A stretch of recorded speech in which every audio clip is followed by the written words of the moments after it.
அதே மாதிரி தாவேகாவுடைய தலைவர் மகாபலிபுரத்துல விஜய் விருது வழங்கும் விழா வந்து நடத்தியிருக்காரு. விஜய் விருதா?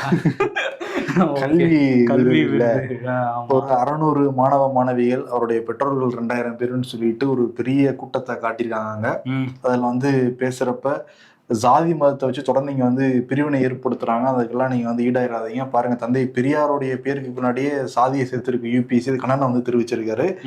அதே மாதிரி அடுத்த வருஷம் உங்களுக்கே தெரியும், நம்பிக்கையானவங்க, நேர்மையானவங்க, ஊழல் இது வரைக்கும் செய்யாதவங்களை பார்த்து நீங்க வந்து வாக்களிங்க அப்படின்லாம் சொல்றாரு. இன்டெரக்டா அவர் தான் சொல்றாரு. ஆமா, அது சொல்லும் போது என்ன சொல்லியிருக்காருன்னா, இது வரைக்கும் ஊழல் பண்ணாதவங்க அப்படின்றாரு. ஆட்சிக்கு வராதவங்கன்னு சொல்றாரு போல. ஆட்சிக்கு வந்ததுக்கு அப்புறம் என்ன பண்ணுவோம்னு சொல்லல அந்த மேடையில. அதுக்கப்புறம் நீட்டு பத்தி பேசியிருக்காரு.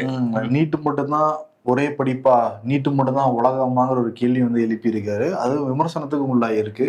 ஆமா, திமுகல இருந்து இவர் வந்து மருத்துவர்களாவே ஆக வேணாம்னு மாணவர்களுக்கு அட்வைஸ் பண்றாரு அப்படின்னு சொல்ல, இந்த பக்கம் தாவேகால இருந்து இல்ல, நீட்டுக்கு எப்பவுமே நாங்க எதிர்ப்பு தான், ஆனா நீட்டை வச்சு நீங்க அரசியல் பண்ணதுனால நிறைய உயிர் பலிகள் போயிருச்சு அப்படின்னு சொல்லி அது ஒரு அதனாலதான் வந்து அப்படி பேசினாருன்னு ஒரு விவாதம் போயிட்டு இருக்கு.